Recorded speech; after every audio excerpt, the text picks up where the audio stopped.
So Mahavir says the dharma that he preaches is ahimsa, sanjamo, tavo. Ahimsa, sanyam, and tap. And why does he say that? And first we talked on non-violence, ahimsa, and now we are going into sanyam. The reason he's saying the force of the life is from within to without. It's not from without to within. Wherever you see the phenomenon happening, a tree grows, but it draws its sap from the earth. And all the nourishment comes from within, and ultimately it expresses itself in the form of flowers and the leaves and the fruits. And that's how the cycle of life goes. So it always happens from within to without. Our problem is are we don't have that vision. So Mahavir is radically changing your concepts. So the first sutra he gave was the sutra of non-violence. We went over 3-4 lectures. The idea of non-violence was to really let you focus down onto your own Atma. And the concept of non-violence that Mahavir preached is so much different than what is practiced by the Jains. Jain says, okay, you cannot kill this, you cannot kill this, you cannot kill this. All those things continuously, they are aware of whether they're stepping on the bugs, while they're talking, they're inhaling the bugs or not. All these things are their minuscule, superficial interpretation of the non-violence. And the reason being, people are superficial. If they don't have any connection with their own Atma, their vision is not going to be deep. The depth that you will have in your life, in your personality, in your thoughts, in your actions, the depth, if it is not there, your vision is only going to be superficial, because that's all we see. So non-violence was very wrongly interpreted, that you cannot kill the organisms, you don't want to hurt someone. But we went through a series of lectures saying that there is really no way to kill someone, because ultimately Atma is Amar.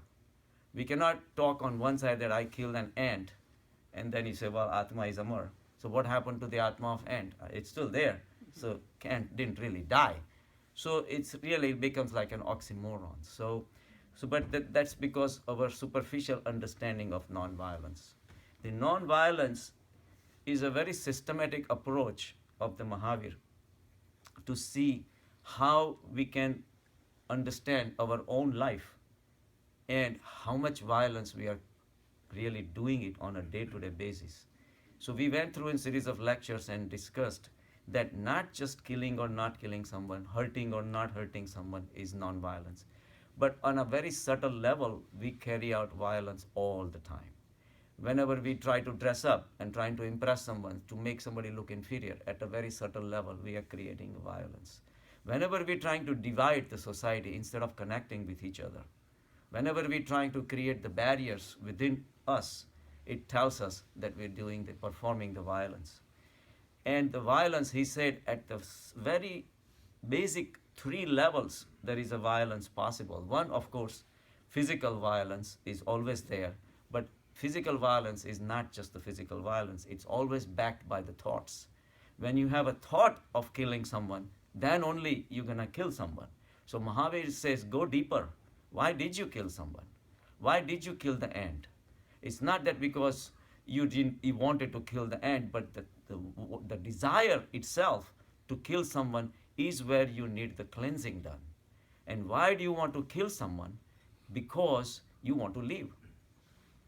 It's an exactly opposite interpretation of somebody wants to live, have a jiveshna. He really has a desire to live, and he wants to live at any cost. At any cost he wants to live, so at any cost he does not want to die either. So whatever threatens his existence, he's going to kill. Nobody kills for no reason unless he's threatened. So all those threatening that is happening is, where is the threatening happening? If I feel that I am a Hindu and Hinduism is being threatened, I'm ready to kill someone to protect the Hinduism or Muslim or Christianity, to that matter. So again, where is that violence happening? At the thought level. Whatever my action results or not, it doesn't matter. Mahavir says thoughts and action are the same thing. Whether you do a violence or you think of violence, violence already happened. So cleansing needs to be done at the thought level. So whenever you said, so at the three levels, he said the physical level, how can you commit a violence? Yes, physical violence, of course nobody says. Criminal violence, of course nobody wants. But even at the physical levels, just the way you have a desire for the life, means you hold on to the life, what do you do at the physical level? Say we are in a civilized society, nobody kills anybody. We're still performing violence. If I need 2 pairs of shoes and I have 20 pairs of shoes, I'm expanding. Every single pair of shoes that I have, my ego has expanded to include those 20 shoes. If one pair of shoes gets damaged, I'm ready to fight. So the expansion happens at the material level also. So Mahavir says your tendency to expand itself is a violence. It becomes the cause of the violence later on. So that's where he gives the name of aparigraha. Do not consume that you do not need. Think whether you really need this or not. If you don't need, then what is the point in accumulating these things which you're not going to need? So that was the most basic, and maybe that is a concept maybe a little bit easier to understand. Aparigraha, that okay, have some limit in consuming things. But he says that apply the same philosophy to the life. So he says jiveshna. And jiveshna was the desire to live. Itself makes you so attached to the life that to protect that life, you're going to commit the violence. The reason is, the real life, we don't know. We know only the life that is confined between the birth and the death. He says, when you are hooked up and when you are confined only to the phenomenon that is happening between birth and the death, then you're going to hold on to it because that's all you know. So he says, because you are holding on to it, one, yes, you have jiveshna, and two, you're running away from death because death will bring an end to your life. And between these two, you are continuously involved till the last moment of life comes. And all the time, you never could get the fill of the Amrut, which gave rise to you, which maintained you, and which is going to take you back. That big flow of energy that is giving rise to the birth and the life and the manifesting and the death, and it has done it for millions of years. All these things play that is happening, and the basic background over which all this thing is being played, you will never get to know it. That's why your attachment, tremendous attachment to the life, is kind of blinding you. Too much light is coming from the life itself that you're never seeing this play of the shadows of the light and the depth, light and the darkness. All these shadows which are playing, it's just like having a movie on the movie projector. We always can have a different movies playing, but the projector stays where it is. So the feeling that the consciousness, which is the background, which is the backdrop, against which all these changes are happening, you will never get to see it. And that's where the nectar of life is. That's where the immortality is. But we stay away from it. And we're just trying to protect, which is very finite, which can last 50, 60, 70, 80, 90 years. That's all. But instead of doing that, if we can take a dip in the immortality, that's where the essence is. So he has a systematic approach, and he calls this a violence also. That at the thought level, when you attach yourself to the life, he says, I'm giving it up. When he left his house and he gave up all the possessions, he did not give up the possessions. He gave up the ownership of the possessions. He says, I don't want to own this. For what? What is the point? You can have the objects and not have the ownership.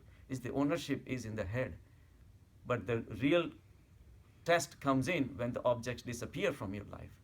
You should be in the same equanimous state, whether the object was in your life or not, whether could it be the people in your life and they disappear now. You should be sthita prajna.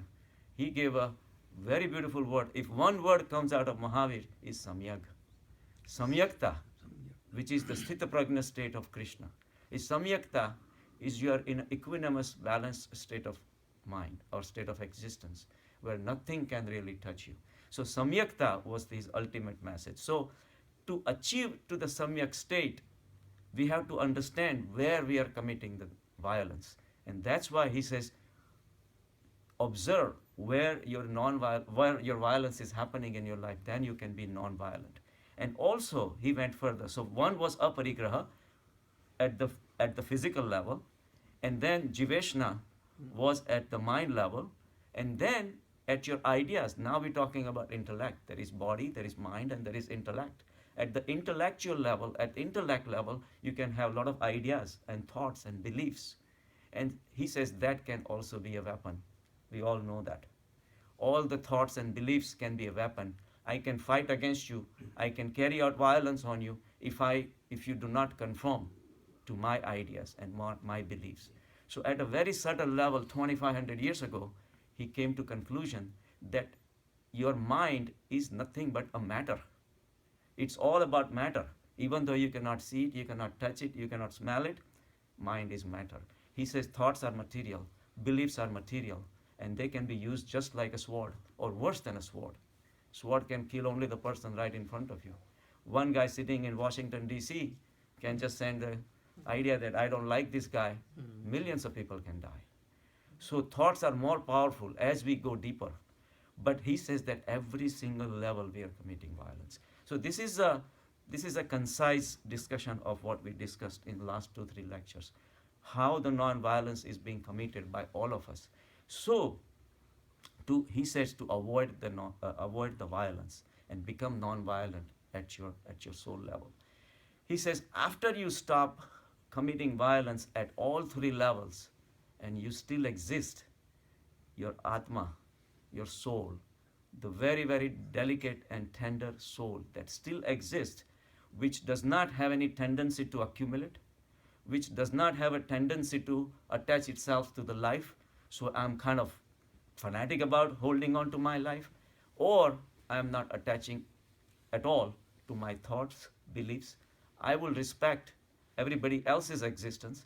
I will respect everybody's thoughts. I will respect everybody's ideas, beliefs, and everything. Because just the way I have a soul within me, everyone also has the same soul. It's the importance of the soul. So this is how much he thought when he said non-violence. It's not just killing an ant or not. So it's very deep. And this depth we can achieve also through the meditation. We go into the dhyan and we supersede ourselves and we transcend over our body and the mind and the thoughts and the intellect. And even then, when you exist, you are in a pure, blissful state. So non-violence is only a method that Mahavir is saying. Non-violence is not the ultimate dharma, but it is the basic dharma, because that's where we're committing our mistakes. Violence is not really as bad as you think. It's a mistake. If you really think that you can live forever at the soul level, what's the big deal? Okay, you committed a murder, you go to jail, but you have a next life to live with. So it's not necessarily that the violence is so bad and we have to walk away from it. We have to understand the violence. Understanding violence gives you an opportunity to transcend the violence. So transcending the violence is more important than being afraid of the violence. When you don't want to commit a crime, all you are afraid of is the law. That okay, if I commit a crime, the law will catch me and I'll go to jail. But that's not the end. Mahavir says that's not your punishment. Your punishment will follow in the next life when you will be also killed. And that karma theory will always come out true. So by understanding all these things and transcending that this is where I'm committing the mistake. So same thing at the physical, thought level or intellect level. If you stop committing the violence, then you're gonna need tremendous sense of awareness. You're gonna need tremendous sense of observation. Right now, we're just living your life as if there is no tomorrow.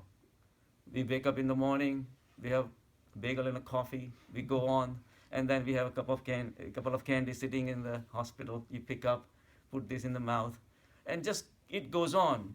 And kind of how much money I made. All those things just go on. Because every single process that we're doing, we are the doer We are the enjoyer of the fruits of the action, and that gives us the perpetual reason to do it again, and that cycle never ends. We never observe ourselves. So, dhyan gives you that sense of observation. And dhyan gives you a state where you can reach once you transcend the mind. Then you have something to compare. That, okay, whether I did this or not, I still existed. So, the soul itself, to reach to its pristine and purity state, is the non-violence. So, presumption is that everybody is meditating, everybody is in the dhyan, and everybody has reached in the self-realization state. Then only we can go to Sanyam. I love you. I love you. If we are not going to have that, then talking about Sanyam Please repeat this every becomes session. useless, Please literally. So, but we'll go anyway. So, ahimsa sanjamo tavo. Ahimsa is the first step where we actually come face to face with our soul. In its naked form, we are naked. Without any attachments, without any coverings, without any beliefs, without any thoughts, everything is stripped out of you, and you still exist. And you come face to face with existence. That's where you feel the infiniteness of the God, of the consciousness. This is the first time you cut down your connection with the material human beings and the human world and the material world outside. Now you're facing, stripped, face to face with the consciousness. So that's where the beautiful things happen. That's where the dharma of Mahavir starts. So, ahimsa, sanyam, and tap. Ahimsa is the soul. Sanyam is the prana. That's how the soul is connected by prana to the body. It's like you try to understand the similarities. Repeat. If your soul has a body, the bridge between your soul and the body is your prana. Just the way the prana is circulating in your body. So, so Mahavir is giving you the scenario that you have your soul, but to connect to tap is your physical actions which you perform outside. The connection between the two is your sanyam. Without proper sanyam, your actions will be modified by your mind and not by your soul. The soul connects to the tap only through the bridge of sanyam. So sanyam is very important to understand. Normally, we see only tap. We see all the sannyasis doing tap, standing on one leg, chanting mantras for hours and hours and hours, and wearing Bhagwa clothes, and all those things are performed in the name of tap. But we don't know whether he has a sanyam or not. Sanyam you cannot see, and non-violence far from it. Somebody who is totally tender at heart and is non-violent, you cannot tell. So Mahavir is saying, because the energy flow is from within to without, your chance of changing yourself is only from inside out. That's why the non-violence has to start first. Then Sanyam has to come in life. Then only tap will happen. It's easy to say that, oh, do this and do that. There are 10 niyams and 10 yams, and then there are asanas and pranas and all those things. And you get stuck only at the first step, but you cannot even have a brahmacharya in the first place. So those are the sequences are not necessarily meant to be in that sequential order, but every single thing will help. So Mahavir's definition of dharma tells you to go from non-violence to sanyam. But our problem is we define and we create our own sadhu munis, that the more tap they do, they are better. When a muni comes in front of you and has been doing such and such tap has been fasting for so many days, and all these things, we bow down automatically. If you want to hire a housekeeper, we go through laundry list of questions. Where did you work before? What kind of work do you know? How much can you do? All those questions, we have a background check, we call the previous owner. But a sannyasi comes with Bhagwa Kapda, we bow down automatically. We never question anything. We never, a lot of things we cannot even see. We presume that he must be doing all these things. Sanyam, he Yeah. must have non-violence at heart. So we just presume everything and we bow down. In fact, if one sannyasi does 7 days fasting, another guy does 14, and another guy is 90 days, then the 90 days turns out to be better. Because we are material. We have no spiritual depth. So we always measure up, and based on whatever we see, we presume that Sanyam has to be there. It's not necessarily true. You can be a tapasvi and not have a Sanyam. And you may have a Sanyam, you may not look like a tapasvi. You could be eating and drinking everything and not even perform outside as a tapasvi. You may look like a bad tapasvi, but you may have a Sanyam within. So all those things we carry out in a day-to-day life. We follow our scriptures so blindly that okay, these are the characteristic of a sannyasi, and whoever fits into that, we believe that. It's as if like if there is a water on the ground, and we believe that the rain must have come, not knowing that there could be a municipal water, sprinkle the water and left already, and you think that, oh, it must have rained. Oh, because the old scripture says that. We follow the scripture so blindly, we never look at our own inside, based on which the scriptures were created. Scriptures were created by the high Atmas, by going within, and now instead of going within ourselves, we follow whatever they have written down. So, Sanyam cannot be understood unless you have done the homework, Mahavir says, of non-violence. If you have observed yourself where I have been wrong, what kind of violence I have been created, how many people I have hurt, how many people have suffered because of my recklessness, because of my forceful arguments to make them believe this and that. All those things makes you aware. And not knowingly that if you are aware of all these things, one of the best things that is happening within you is your awareness is becoming stronger and stronger and stronger. When you put anything in the mouth, and if you know that a cow has suffered because of this candy, that awareness would have done it, but it has not done it, so awareness has not happened. So the problem is when we define Sanyam, how do we define Sanyam? We define Sanyam by control, that able to restrict yourself, able to not, even though you have a desire to eat, not eat for 7 days and 14 days and stand on one leg and stand on the top of a tree and all crazy things, we do it because our mind is at the material level. There is nothing positive about the material world because the flow is from inside to the outside. The outside world is not real. Inside is real. The reality is something that cannot change. But the outside world keeps on changing. Every day we see the babies being born and people dying. There is a continuous change happening, including our body, our thoughts, our ideas, somebody's thoughts, somebody's ideas. Governments come, governments change, democracy goes, and kingship comes, and kingship goes, and communism comes in. Changes are happening everywhere, all the time. The birds change all the time, the seasons change all the time. So whatever changes, how can it be real? But our knowledge is all about unreal things. So our concept of Sanyam is also going to be unreal. We're going to measure even the pristine thing like Sanyam as a material thing.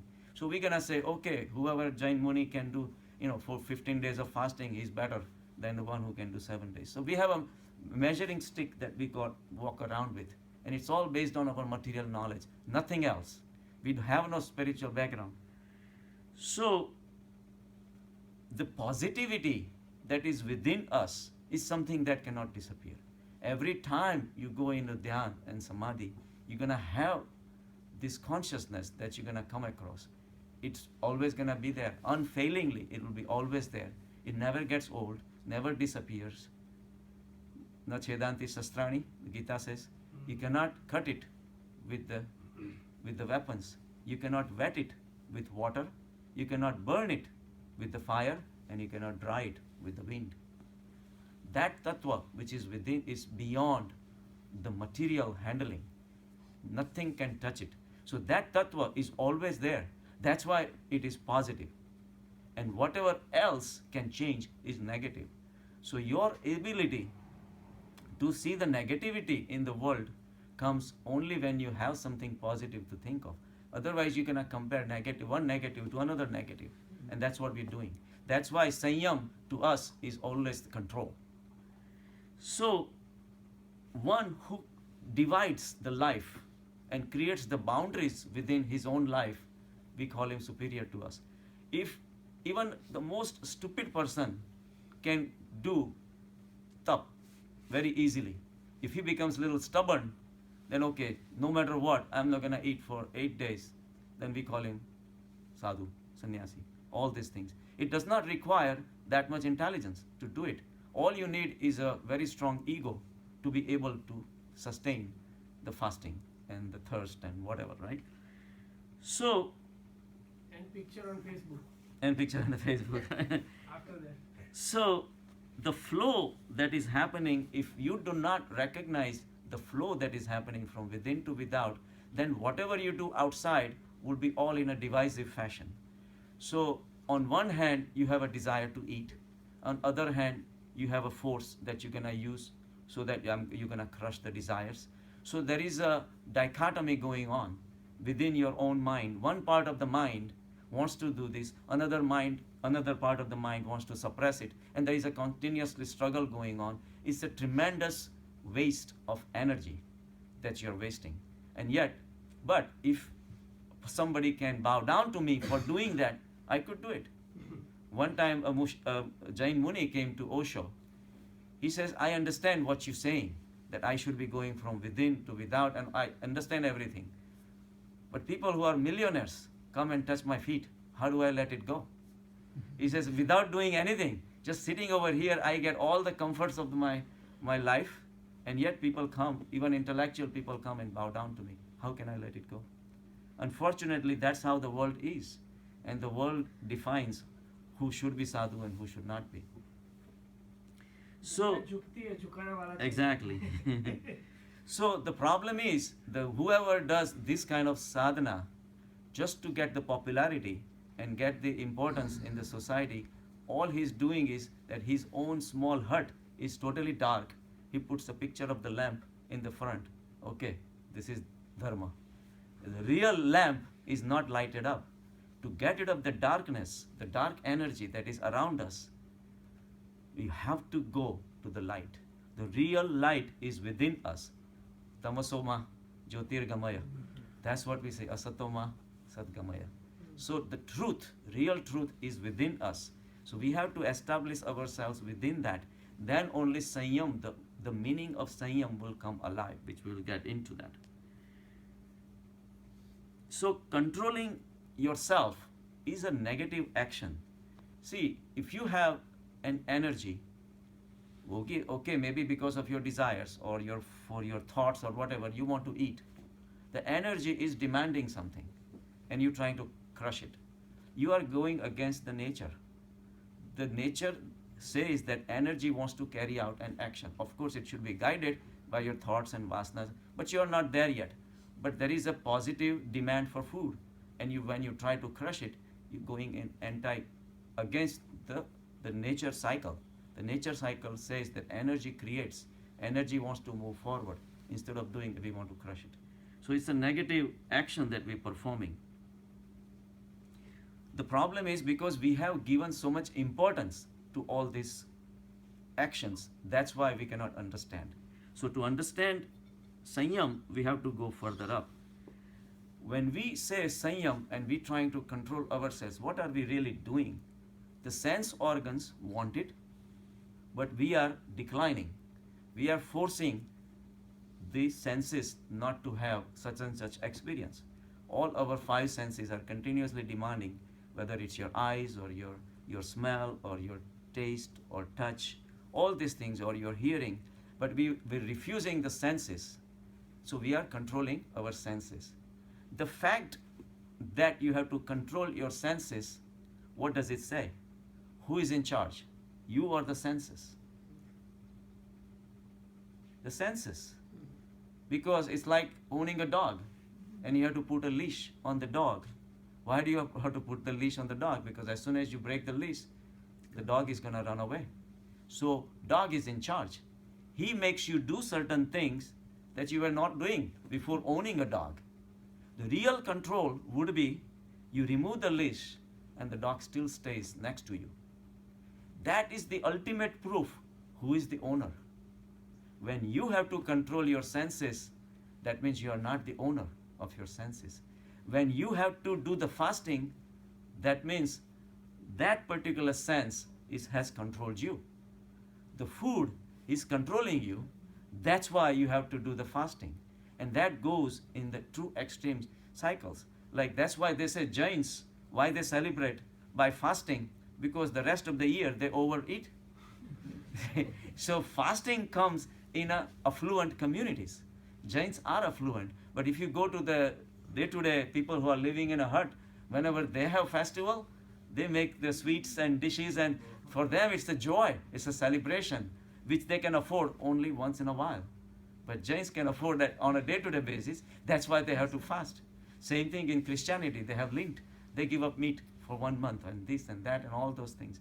So in America, the same thing. Why the fastings and all those things are becoming popular, and meditation, Patanjali says, Niyam, do the non-violence, don't eat this, don't eat that.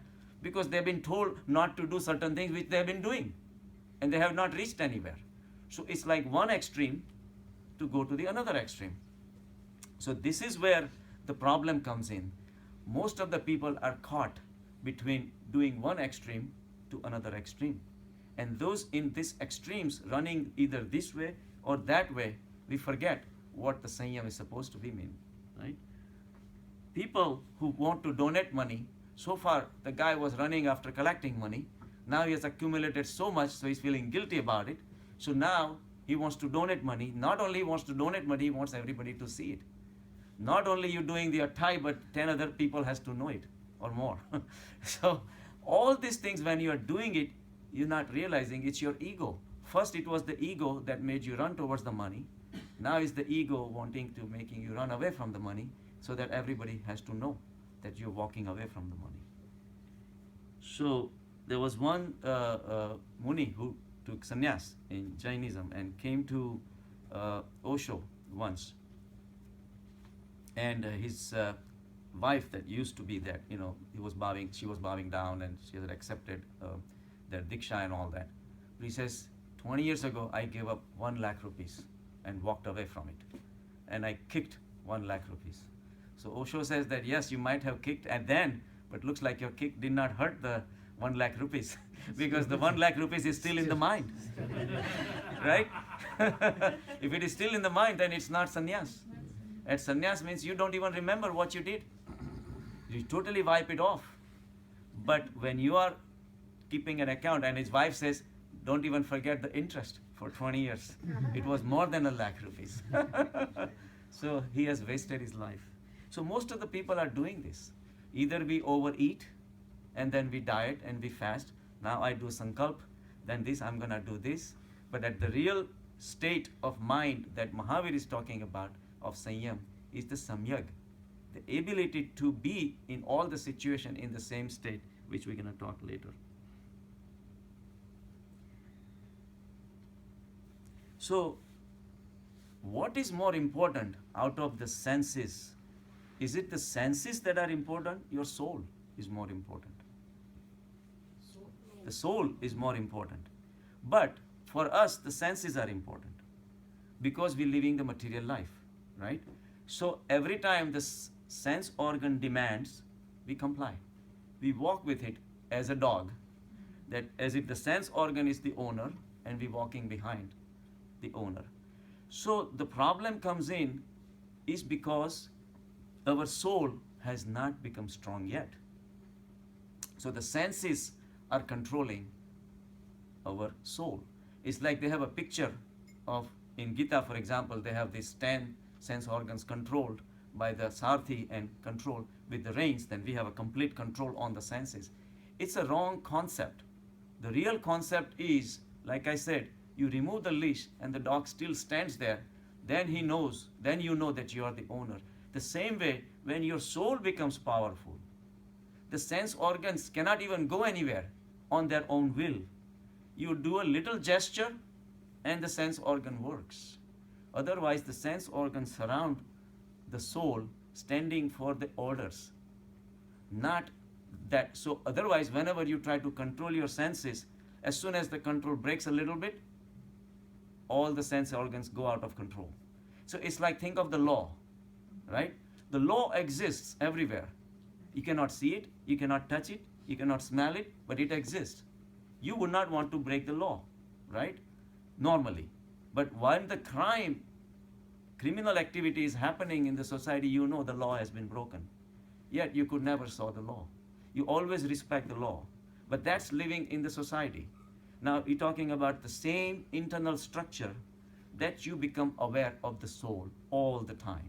You are aware of the divinity. You are aware of the pristine state of your soul.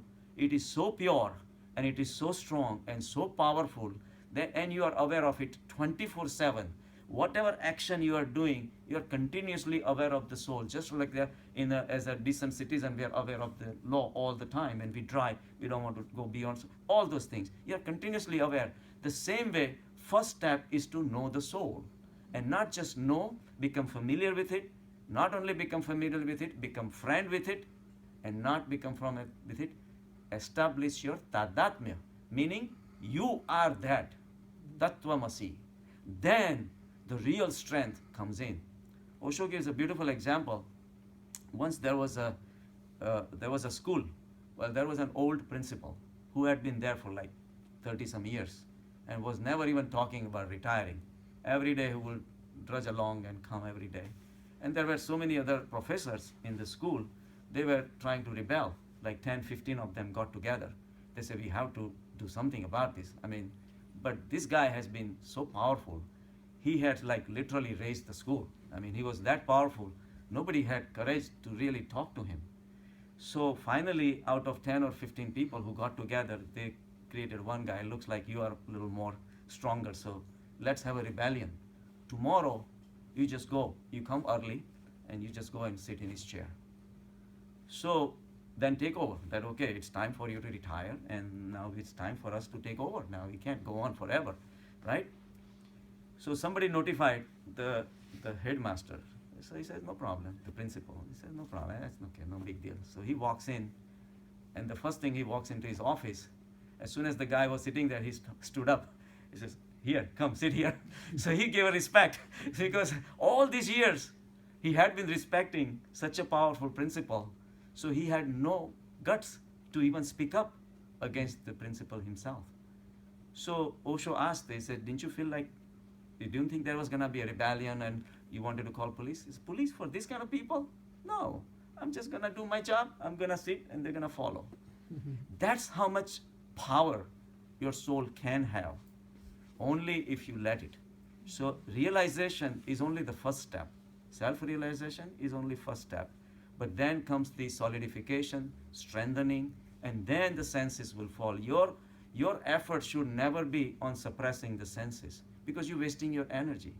That is not the right way to do it anyway. But when the soul becomes powerful, that's when the senses. Mahavir did not practice non-violence. His soul became so pure that he had no hatred for anyone.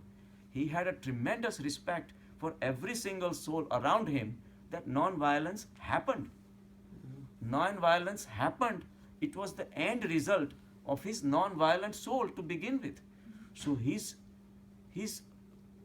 attention was more on the soul itself, how to see the purity of the soul. Then the non-violence is a secondary thing. When your soul becomes so powerful, you don't have to practice the hunger or the fasting either. When your soul becomes so powerful, he says, whether I eat this candy or not, it doesn't matter. I am so self-sufficient. So that's what he calls. Mahavir calls not the Sanyami as an Atmavan. Atma in its own 100% perfect brilliance.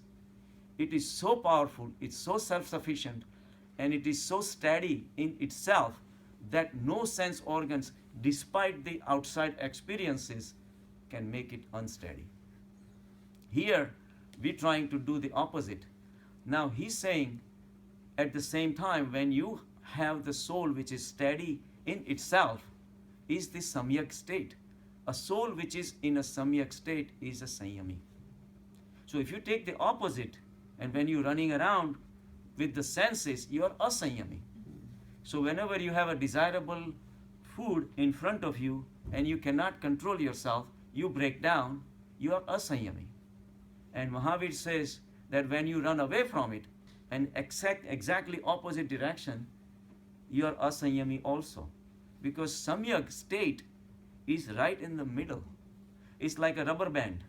If you have a desire for certain things, rubber band keeps getting stretched and stretched and stretched. And that tension that is felt, where is it felt? At the mind level, right? But what is samadhi? Transcending the mind. How can you transcend the mind when you are doing something, either going towards the food objects or going away from the food objects? Both the running is done at the mind level. And when your mind is running, you cannot feel the bliss of the soul. The soul is no mind. But we don't understand that. And it's very tough. It's very difficult to be in a samyak state. And that's why we take a shortcut. They say, okay, whatever Mahavir did, fasting, so I'll do the fasting. And you can do as many days of fasting as you think you can. Lying on the thorns and the beds and all those crazy things, lifting himself up on the hooks and the chains and doing crazy stuff, putting vibhuti all over. As long as you have guts to look different than somebody else, you will prosper in this world. You will have money on your feet. But you miss the essence of life. The essence of life is in its pristine state. The consciousness which is so pure, you're going to miss that.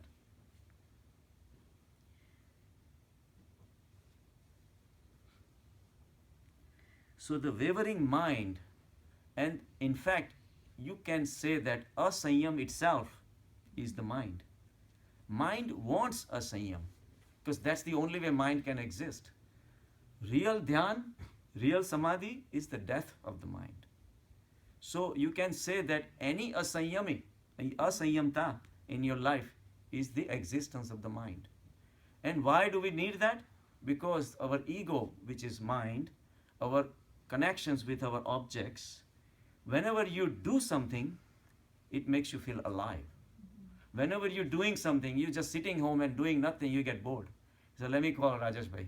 Come on, Rajesh Bhai, let's go. Olive Garden. Let's do something. Doing something makes you feel alive.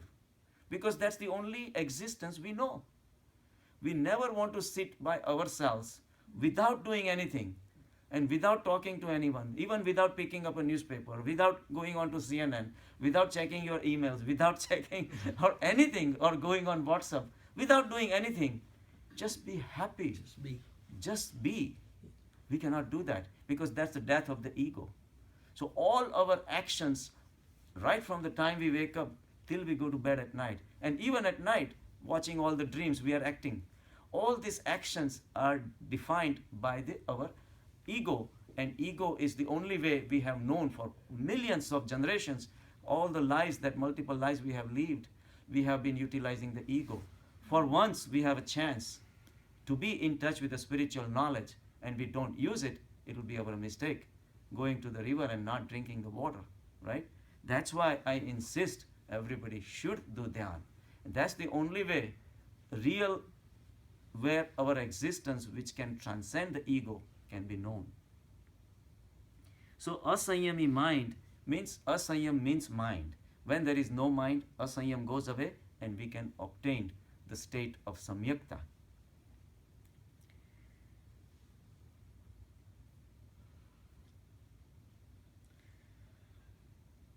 So once we understand the running around of the mind, that's when a possibility of the state that Mahavir had experienced, we can at least get the grasp that that state is possible.